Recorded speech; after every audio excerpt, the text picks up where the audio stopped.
Praise the lord. యేసునామమే జయము. మన రక్షకుడు మన విమోచకుడైన యేసుక్రీస్తు అతి పరిశుద్ధమైన నామములో అందరికీ వందనాలు. చిన్న ప్రార్థన ద్వారా ఉదయకాల వాక్య భాగం ధ్యానించుకుందాము. పరిశుద్ధుడ మహాగణుడు అయిన దేవ యేసయ్య, సర్వాధికారినైన మీకే వేలాది వందనములు, కృతజ్ఞత స్తోత్రం చెల్లించుకుంటున్న దేవ ఉదయకాలం ప్రభు వాక్య భాగం ధ్యానిస్తుండగా వాక్య భాగం మాకు అర్థమవుట్లు సహాయం చేసి మీ కృపలో బలపరిచి మీకు మాదిరిగా మమ్మల్ని నడిపించమని చిన్న ప్రార్థన యేసునామములో అడిగి వేడుకుంటున్నాను తండ్రి. ఆమేన్ ఆమేన్. యెహోషువ గ్రంథం 24వ అధ్యాయం 14వ వచనము. కాబట్టి మీరు యెహోవా యందు భయభక్తులు గలవారై ఆయనను నిష్కపటముగాను సత్యముగాను సేవించుచు మీ పితరులను అద్దరిని ఐగుప్తులో సేవించిన దేవతలను తొలగద్రోసి యెహోవాని సేవించుడి. ఆమె దేవుడి వాక్య భాగం దీవించును గాక. ప్రభునందు ప్రియులారా, ఇక్కడ వాక్య భాగంలో గమనించినట్లయితే, కాబట్టి మీరు యెహోవా యందు భయభక్తులు గలవారై ఆయనను నిష్కపటముగాను సత్యముగాను సేవించుచు మీ పితరులను అద్దరిని ఐగుప్తులోని సేవించిన దేవతలను తొలగద్రోసి యెహోవానే సేవించుడి. అదేవిధంగా వాక్య భాగాన్ని గమనించినట్లయితే సమూయేలు మొదటి గ్రంథం 12వ అధ్యాయం 24వ వచనంలో ఆయన మీ కొరకు ఎన్ని గొప్ప కార్యములు చేసినా అది మీరు తలంచుకొని మీరు యెహోవా యందు భయభక్తులు కలిగి నిష్కపటులై పూర్ణ హృదయంతో ఆయనను సేవించడం ఆవశ్యకము. యోబు గ్రంథం 28వ అధ్యాయం 28వ వచనం.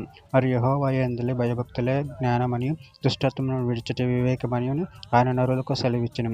కీర్తనల గ్రంథం 111వ అధ్యాయం 10వ వచనం. యెహోవా యందు భయము జ్ఞానమునకు మూలము. ఆయన శాసనములను అనుసరించు వారందరూ మంచి వివేకము గలవారు. ఆయనకు నిత్యము స్తోత్రం కలుగుచున్నది. యోహాను సువార్త 4వ అధ్యాయం 23-24 వచనం. అయితే యథార్థంగా ఆరాధించేవారు ఆత్మతోనూ సత్యంతోనూ తండ్రిని ఆరాధించు కాలం వచ్చుచున్నది, అది ఇప్పుడును వచ్చి ఉన్నది. తాను ఆరాధించువారు అట్టివారు కావాలని తండ్రి కోరుచున్నాడు. దేవుడు ఆత్మ కనుక ఆయనను ఆరాధించువారు ఆత్మతోనూ సత్యంతోనూ ఆరాధింపవలెను. నిర్గమకాండం 20వ అధ్యాయం 3-4 వచనంలో నేను తప్ప వేరొక దేవుడు నీకు ఉండకూడదు. పైన ఆకాశమందే గాని క్రింద భూమి ఎందే గాని భూమి క్రింద నీళ్ళ ఎందే గాని ఉండు దేని రూపమునైనను విగ్రహమునైనా నువ్వు చేసుకొనకూడదు. వాటికి సాగిలపడకూడదు, వాటిని పూజింపకూడదు.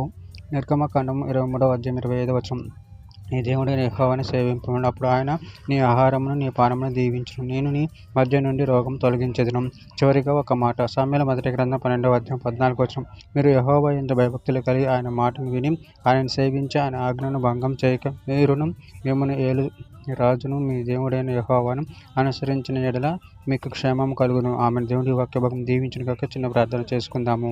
పరిశుద్ధుడా, ప్రేమగల దేవసేన, మీరు ఇచ్చిన వాక్య ధనాన్ని బట్టి ప్రభు మీకు వేలాది వందనములు తెలియజేస్తున్నా తండ్రి. ఆయన మీరే మాకు సర్వాధికారి అయిన దేవుడైనారు తండ్రి. మీరు తప్ప మాకు ఇంకేది దేవుడు లేరు తండ్రి. ఆయన మేము మీ యందు భయభక్తులు కలిగి నిన్ను ఆరాధించి నిన్ను స్తుతించి మహిమపరచే శక్తిని అనుగ్రహించమని మీ కృపలో బలపరచమని చిన్న ప్రార్థన నామములో అడిగి పెట్టుకుంటున్నాను తండ్రి. ఆమేన్ ఆమేన్.